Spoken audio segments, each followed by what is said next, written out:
আসো। মাগো তুমি সর্বজনীন আছো হৃদয়। হ্যালো এভরিওয়ান, তুমি সবাই কেমন আছো? আশা করছি সবাই ভালো আছো, আর আমিও কিন্তু অনেক ভালো আছি। তো দেখো, রাত্রেবেলা বেরিয়ে পড়লাম বোন আর আমি।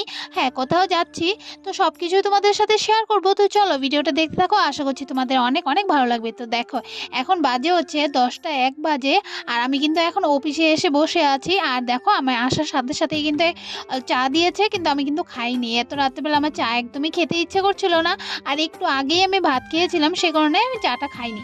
আর এখন হচ্ছে বোন আর আমি হচ্ছে নিচে যাচ্ছি। আর আমরা কোথায় যাচ্ছি সেগুলো কিন্তু এখনই বলবো। আমরা যাচ্ছি হচ্ছে আমার অফিসের সবাই মিলে আমরা যাচ্ছি কামাখ্যা মন্দির।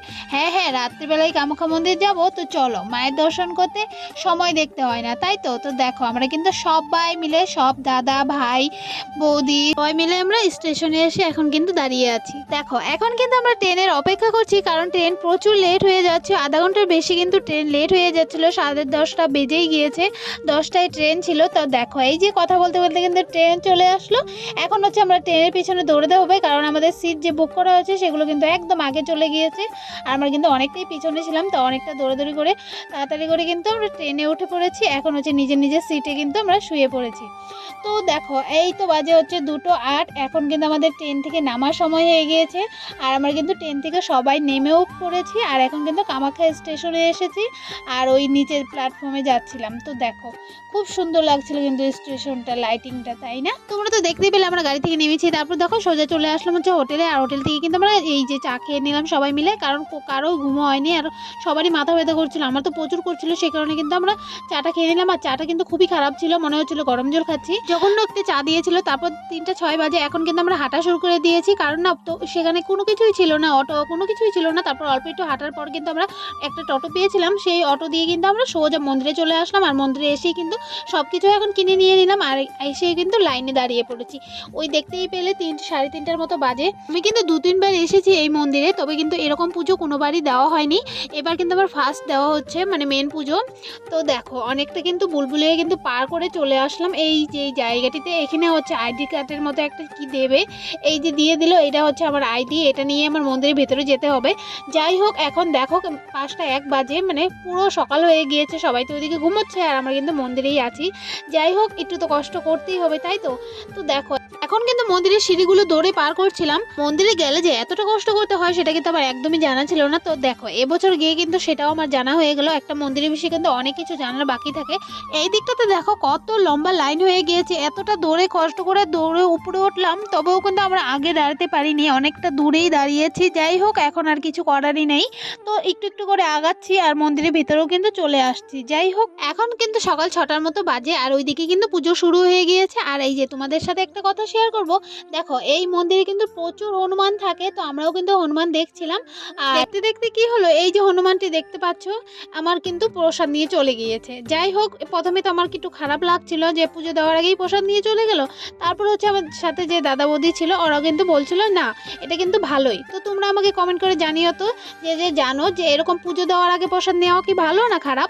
তারপর দেখো, আমরা কিন্তু আবারও লাইনে চলে এসেছি। এখন কিন্তু পুজো দিতে যাবো। আর মোবাইল 2 hours later. অনেক টাইম পর কিন্তু পুজো দিয়ে বেরিয়েছি। বেরিয়ে দেখি প্রচুর বৃষ্টি হচ্ছে, প্রচুর মানে প্রচুর, দেখতেই পাচ্ছ। আমরা কিন্তু কোনো কিছুই মানে করতে পারবো না এই বৃষ্টির মধ্যে। যাই হোক, দাঁড়িয়েছিলাম। আর এই দিকটাতে হচ্ছে ভেতরে কিন্তু মোবাইল অ্যালাউ নেই, সেটা কিন্তু সবাই অনেকেই জানো। আর এখন হচ্ছে কি, আমি আরও যেই বাকি পুজোগুলো থাকে সেইগুলো করছিলাম, কিন্তু প্রচুর বৃষ্টির কারণে অনেক কিছুই মানে মিস করেছি। আর ওই দিকটাতে হচ্ছে এখন হচ্ছে আমি সোজা চলে আসছি, কারণ একটুখানি বৃষ্টি কমেছিল হালকা।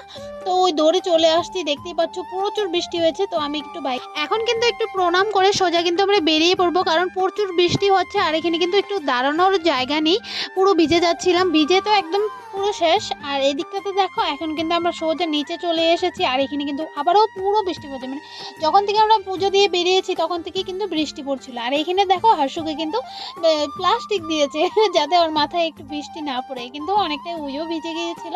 হাসু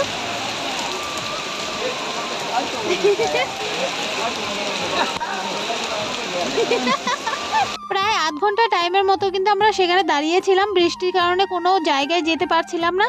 তারপর কোনো উপায়ই ছিল না, তারপর ওই বৃষ্টিতে ভিজতে ভিজতে আমরা কিন্তু হোটেলে চলে এসেছি। আর এসেই কিন্তু আমরা আমাদের খাওয়া দাওয়াটা সেরে নিলাম। এখন হচ্ছে আমরা ওয়েট করছিলাম, আর ওই মানে মন্দির থেকে বেরিয়ে সোজা চলে আসবো স্টেশনে। বেরিয়ে পড়লাম, দেখতেই পাচ্ছ কথা বলতে বলতে। আর আমার না আসার টাইমে জানি না কেন প্রচুর ভয় লাগছিল, কারণ ওই বৃষ্টির কারণে মানে রাস্তাগুলো পুরো পিছলে হয়ে গিয়েছে, তো সেই কারণে আমার না পুরো ভয় লাগছিল। আর ওই অটোতে তো 3টা চাকা থাকে, তো আরও মানে মনের মধ্যে একটু ভয় লাগছিল। আর পাহাড়ের রাস্তা তো জানোই কেমন থাকে।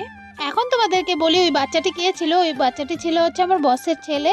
তো ওর সাথে কিন্তু খুবই মজা করি। আমরা কিন্তু সবাই মিলে স্টেশনে এসে পড়েছি, আর এসে কিন্তু অনেকটা টাইম বসেছিলাম, ওয়েট করছিলাম ট্রেন কখন আসবে। তারপর হচ্ছে আমরা প্ল্যাটফর্ম নাম্বারে চলে গেলাম, যেই প্ল্যাটফর্মে আমাদের গাড়ি আসবে সেখানে। তো দেখতেই পাচ্ছ প্রচুর এই প্ল্যাটফর্মে। ঘুম না হলে যা হয়, দেখো আমার মুখ চোখের অবস্থাটা কি হয়েছে। আর এখানে ভিউটা এত সুন্দর লাগছিল, কি আর বলবো। তাহলে কিন্তু আমাদের ট্রেন চলে এসেছে, আর আমার মনের মধ্যে কিন্তু প্রচুর আনন্দ হচ্ছিল। কারণ কি বলতো, সারাটা রাত্র ঘুম হয়নি, আমার কিন্তু খুবই খারাপ লাগছিল। আমি ভাবছিলাম কখন ট্রেন আসবে, আর আমি কখন ট্রেনে উঠে আমি একটা ঘুম দেব। তো দেখো ট্রেন কিন্তু চলে এসেছে, আর কিন্তু প্রচুর হাঁটতে হয়েছে। ওই সেম অনেকটা মানে সামনের দিকে আমাদের সিট বুক করা হয়েছিল, আর আমরা ছিলাম হচ্ছে লাস্টের দিকে। তো এই যে ট্রেনে উঠে পড়লাম, আর উঠেই কিন্তু খাওয়া দাওয়াটা করে নিলাম একটু। এখন কিন্তু সোজা ঘুম দেবো। এখানে হচ্ছে হাঁসও খেয়ে নিচ্ছে, আমরা সবাই খেয়ে নিলাম।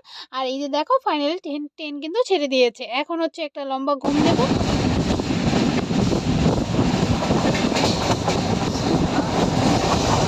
পুজো দেওয়া ঘোরা সবকিছু কিন্তু কমপ্লিট। এখন কিন্তু গাড়ি থেকে নেমে সোজা বাড়ি যাবো। আর আমি কিন্তু ভিডিওটা এখানেই শেষ করছি। সবাই ভালো থেকো, সুস্থ থেকো।